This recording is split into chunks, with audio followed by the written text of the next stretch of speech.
കർക്കടത്തിലെ കറുത്തവാവ് ദിവസമാണ് കർക്കടകവാവ്. ഹൈന്ദവ ആചാരപ്രകാരം ഈ ദിവസം ബലിതർപ്പണത്തിന് പ്രസിദ്ധമാണ്. ദക്ഷിണായനത്തിലെ ആദ്യത്തെ അമാവാസിയാണ് കർക്കടത്തിലേത്. കർക്കിടക മാസത്തിലെ കറുത്തവാവ് ദിവസമാണ് കർക്കിടകവാവ് അഥവാ പിതൃദിനം എന്ന പേരിൽ ഹിന്ദുക്കൾ ആചരിക്കുന്നത്. ഈ ദിവസം പിതൃബലിക്കും തർപ്പണത്തിനും പ്രസിദ്ധമാണ്. അന്നു ബലിയിട്ടാൽ പിതൃക്കൾക്കു ആത്മശാന്തി ലഭിക്കുമെന്ന് വിശ്വസിക്കപ്പെടുന്നു. ഭൂമിയിലെ ഒരു വർഷം പിതൃക്കൾക്ക് ഒരു ദിവസമാണ് എന്നാണ് വിശ്വാസം. പിതൃക്കൾക്ക് പ്രാധാന്യമുള്ള ദക്ഷിണായനത്തിലെ ആദ്യത്തെ അമാവാസിയാണ് കർക്കിടകത്തിലേത്.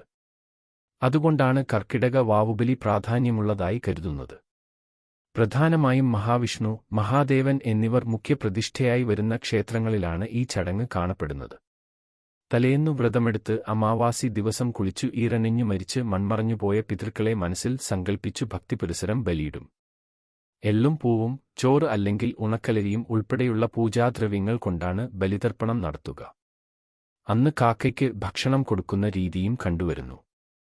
മരിച്ചവരുടെ ആത്മാക്കൾക്ക് പിതൃദേവതകളുടെ പ്രീതി ലഭിക്കുന്നതിന് ചെയ്യുന്ന യജ്ഞമാണ് ശ്രാദ്ധം. പിതൃക്കൾ തറവാട് നിലനിർത്തിയവരാണ് എന്നതുകൊണ്ട് ജലതർപ്പണം, അന്നം എന്നിവയാൽ അവരെ തൃപ്തിപ്പെടുത്തുന്നതിനും അവരുടെ സ്മരണ നിലനിർത്തുന്നതിനും വേണ്ടിയാണ് ശ്രാദ്ധമൂട്ട്.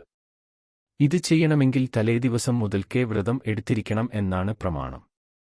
ആത്മാക്കൾ ചന്ദ്രന്റെ ഇരുണ്ട ഭാഗത്ത് പിതൃലോകത്ത് വസിക്കുന്നു എന്നാണ് വിശ്വാസം. അവിടെ നിന്ന് അവർ ദേവലോകത്തേക്ക് യാത്ര ചെയ്യുന്നു. മനുഷ്യരുടെ ഒരു വർഷം പിതൃക്കൾക്ക് ഒരു ദിവസമത്രേ. ഈ യാത്രയിൽ പിതൃക്കളെ ദിവസവും ഊട്ടുന്നു എന്ന സങ്കല്പത്തിലാണ് മരിച്ച ദിവസത്തെ തിഥിയോ നക്ഷത്രമോ കണക്കിലെടുത്ത് ആണ്ട് ശ്രാദ്ധം ചെയ്യുന്നത്. ശ്രാദ്ധമൂട്ടി ബലികർമ്മങ്ങൾ ചെയ്യുമ്പോൾ ബലിച്ചോറുകൊണ്ട് പിതൃദേവതകൾ പ്രസന്നരായി മരിച്ചവരുടെ ആത്മാക്കളെ അനുഗ്രഹിക്കുന്നുവെന്നാണ് സങ്കല്പം. ഇത്തരം ആചാരങ്ങൾ ചെയ്യേണ്ടതിനെക്കുറിച്ച് ആധികാരികമായി പ്രസ്താവിക്കുന്ന ഹിന്ദു ധർമ്മശാസ്ത്ര ഗ്രന്ഥങ്ങളാണ് സ്മൃതികൾ.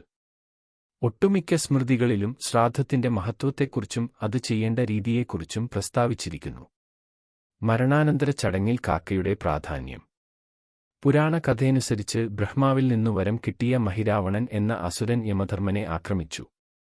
അസുരനെ തോൽപ്പിക്കാനാവാതെ യമധർമ്മൻ ഒരു കാക്കയുടെ രൂപത്തിൽ രക്ഷപ്പെട്ടു.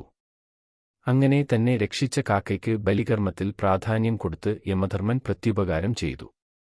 അന്നുമുതലാണ് ബലിച്ചോർ കാക്ക കഴിച്ചാൽ പിതൃക്കൾ തൃപ്തരായതായി കരുതുന്നത്. കാക്കയ്ക്കും എള്ളിനും നിറം കറുപ്പാണ്. ഇത് ഇരുട്ടിന്റെ പ്രതീകമാണ്. ഇരുട്ടിൽ നിന്ന് വെളിച്ചമാകുന്ന പുനർജന്മത്തിലേക്കുള്ള യാത്രയാണ് ഇത് സൂചിപ്പിക്കുന്നത്.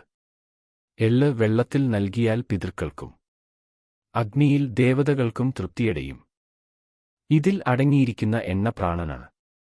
മനസ്സാ വാചാ കർമ്മണ ചെയ്യുന്ന സർവ്വപാപങ്ങളും നശിപ്പിക്കാൻ എള്ളിന് കഴിയും. കറുത്ത എള്ളാണ് പിതൃകർമ്മത്തിനുത്തമം. സൃഷ്ടി, സ്ഥിതി, സംഹാരമൂർത്തികൾ ദർഭയിൽ കുടികൊള്ളുന്നു. മൂലഭാഗത്ത് ബ്രഹ്മാവും മധ്യത്തിൽ വിഷ്ണുവും തുമ്പിൽ പരമശിവനും കുടികൊള്ളുന്നു. 3 ദർഭ കൂട്ടിക്കെട്ടുന്നതിന് വളരെ പ്രാധാന്യമുണ്ട്. ദർഭ കൊണ്ടുള്ള മോതിരമാണ് പവിത്രം. ഇത് ധരിക്കുന്നതുകൊണ്ട് ആയുസ്, ശക്തി, ഈശ്വരാധീനം, സമൃദ്ധി എന്നിവ ലഭിക്കുന്നു.